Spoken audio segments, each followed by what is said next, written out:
But what about genetics? Isn't genetics the main cause of cancer? You got bad genes, right? It's just bum luck. That's what many oncologists would tell you. But the fact of the matter is, that's not true. Dr. Fisher didn't just pull that 5% statistic out of midair. He actually got it from the American Cancer Society's very own website. Speaking of genetics, we've all heard stories about people that have the BRCA gene and they're afraid that they're going to get breast cancer because of this. Angelina Jolie is a prime example. But was she misled? Was she misled by oncologists that told her that her only hope to avoid breast cancer was to remove both breasts?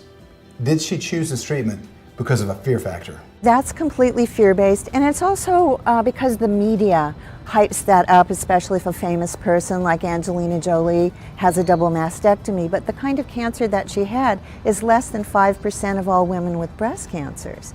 And so to remove your breast is, I think, barbaric. It's really barbaric.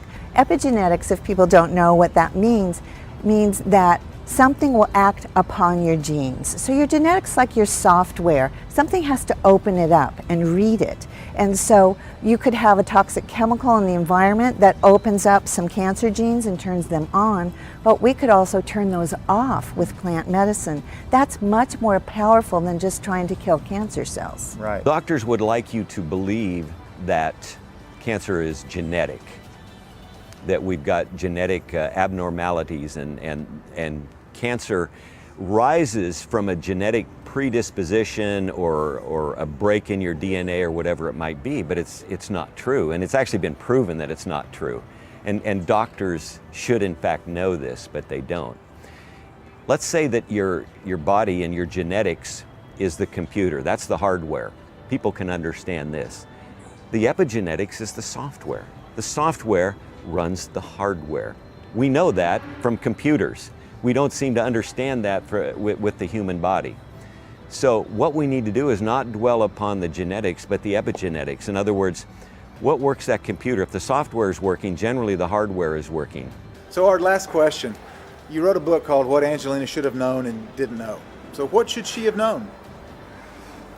I feel very sorry for her because she has removed healthy breast. Can you imagine, Ty, you remove your manhood, your healthy manhood, because of fear? It's crazy. But she thought this is the only way for prevention. But there's another way for prevention, because she should have known that our genes do not control life. You can activate genes and deactivate. And if we deactivate our genes with our healthy lifestyle, we do not get cancer. That's what she should have known. It's not so much that we're born with this gene that's going to give us breast cancer. It's that our epigenetic, our environmental influences, the food we eat, the exercise we do or don't do, the toxic exposure we have, turn those genes on or off. So you don't have to worry about these inherited genes that may cause you to do a prophylactic double mastectomy. That's just insanity from my perspective, and it's an irrational fear.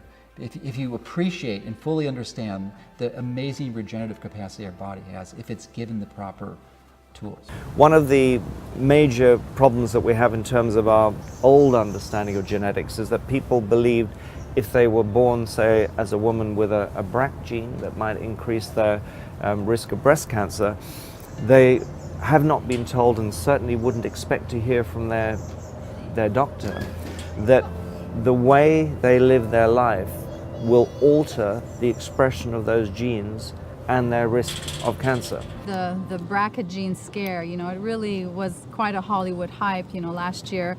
And I'm not judging her. I mean, she saw her mother die a very horrible death. But there was a lot of misinformation.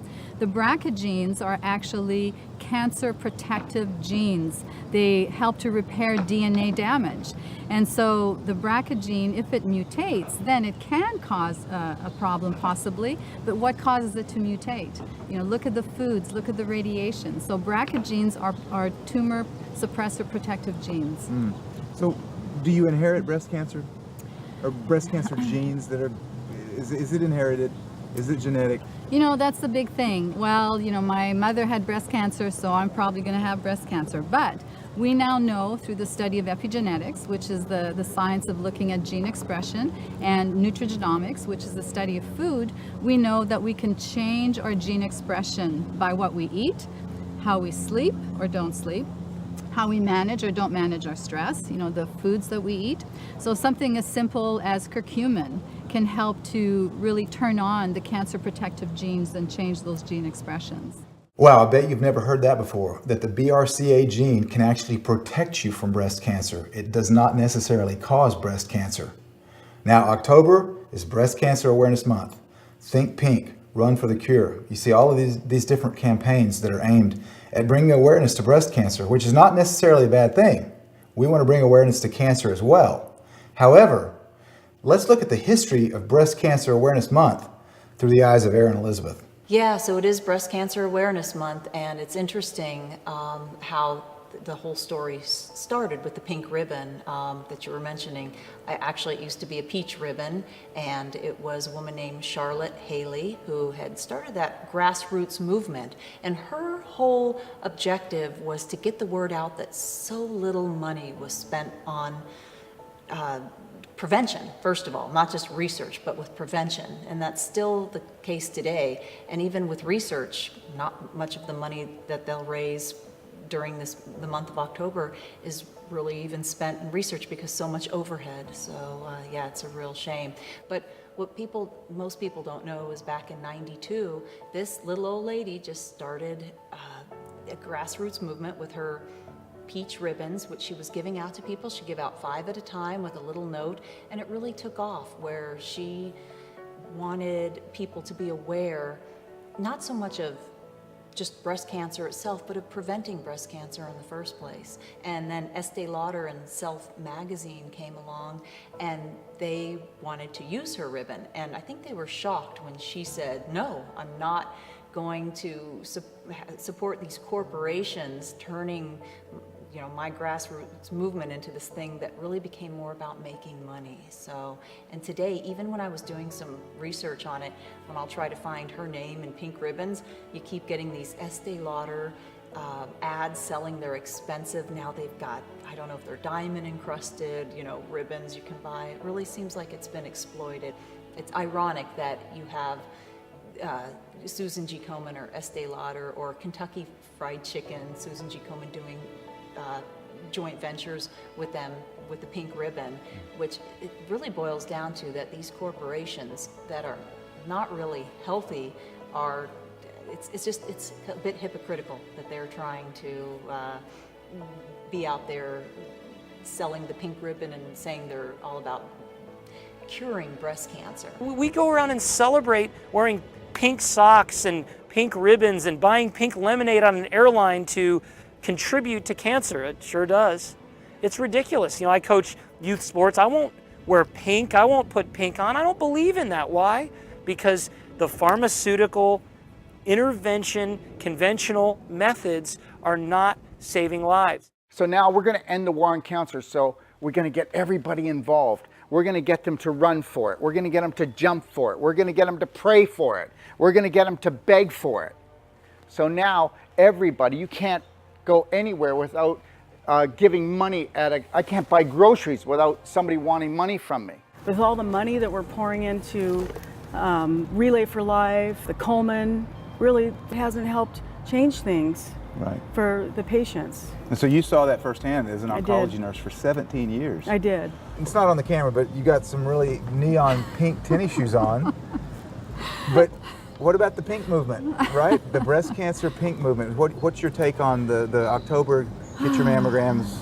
Well, its focus is on breast cancer awareness instead of breast health awareness, and the pink movement has really caused so much fear and so much misinformation when it comes to breast cancer in women. And there's so many myths involving breast cancer.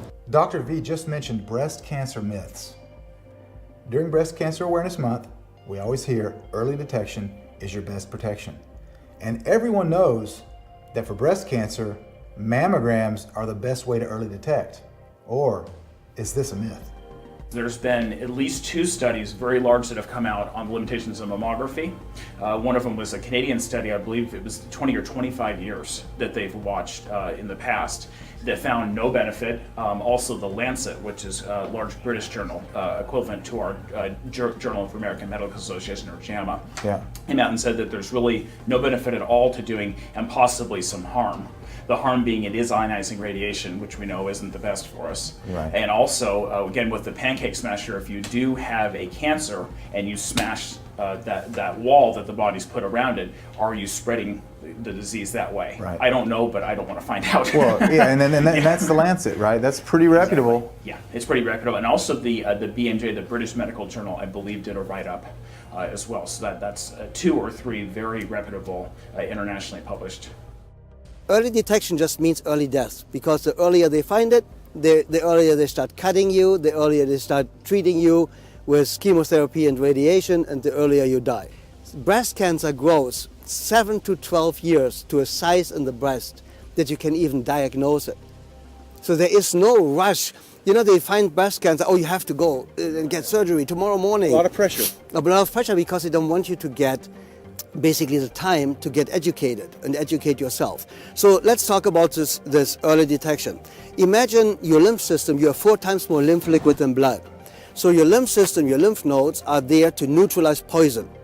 It's like when you have a tonsillitis, they are the big lymph nodes, and then they're just working hard.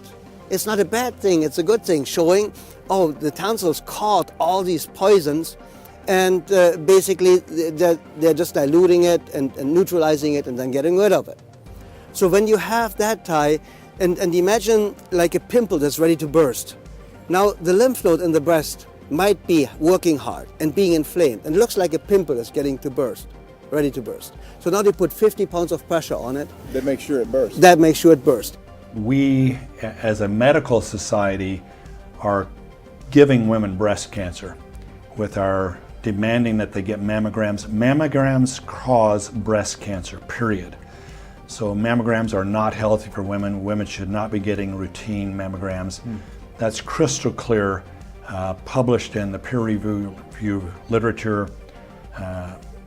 And yet today, if a woman went to her gynecologist or family doc, she would have this shoved down her throat, extreme coercion to go get this mammogram that's causing breast cancer. Wow, what a telling quote from Dr. Ben Johnson, that mammograms are actually causing cancer. Now, in that respect, I guess they're sort of similar to chemotherapy, because chemotherapy actually causes cancer. In last night's episode, we learned the story about Dr. Farid Fatah that was diagnosing people with cancer that didn't even have cancer and then prescribing chemotherapy.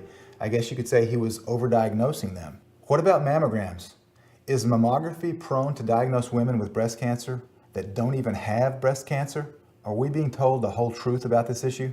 There's been a manipulation of the science, and there's been a very dangerous thing called overdiagnosis that has really afflicted millions of women over the past 30 years, especially for breast cancer. Because what they've done is that they convinced women that if they were to basically subscribe to an X-ray mammography screening, even though they have no symptoms, that ultimately that would help them in the long run. They'd have a lower risk of cancer because they'd find it early. Early detection is your best protection. Exactly. They even equated this meme with prevention, when in fact you're exposing your breast to a type of radiation that is actually known to have a higher risk of causing cancer in the breast, especially if you have the BRCA1 and 2 gene mutations that everyone is so concerned about, because they make it harder for you to to protect yourself from radiation-induced damage.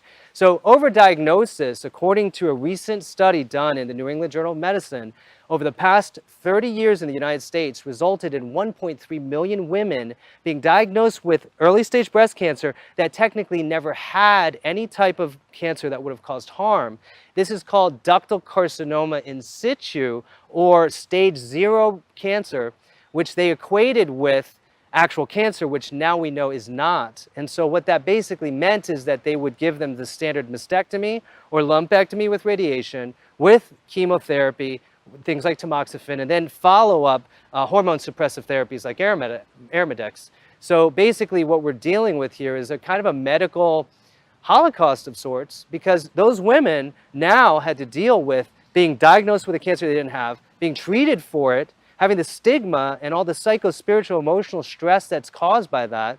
And then statistically, the industry told them that they saved their lives, when in fact quite the opposite had happened. So they identify with the aggressor like a Stockholm syndrome, and millions of people march in these breast cancer awareness marches, not realizing that it's funded by the very corporations that make money off the drugs used to treat breast cancer. We're talking about AstraZeneca, which actually is a derivative of Imperial Chemical Industries, who started Breast Cancer Awareness Month in the 80s and has a patent, or had the patent, for tamoxifen and Arimidex. So it's a vicious circle of brainwashing, and it's used to cover up really what has cost the lives, I think, of hundreds of thousands of women ultimately.